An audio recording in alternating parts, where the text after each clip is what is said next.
Salam dostlar. Aparılan yeni bir araşdırmaya görə bir ovuc qoz yemək infarktın sürətlə qarşısını alır.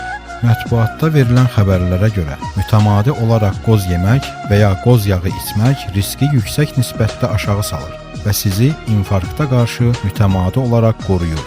Araşdırma vaxtı insanlar bir ovuc qoz yedikdən 4 saat sonra qan damarlarının çevikliyində və xolesterin səviyyəsində yaxşı qan axınına kömək edəcək səviyyədə bir proses baş verib. Pensilvaniyada Penn Dövlət Universitetinin qidalanma sahəsi üzrə professoru Dr. Penny Chris Etherton araşdırma ilə bağlı belə danışıb.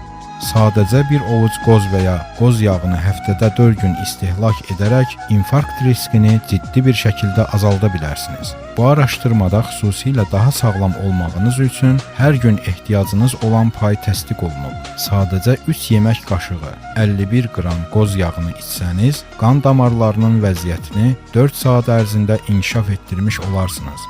Qoz yağının xüsusilə endotelial hüceyrələrin sağlamlığı üçün çox faydalı olduğu sübut olunub. Bu hüceyrələr qanın damarlarda rahat axınının təmin olunmasında mühüm rol oynayır.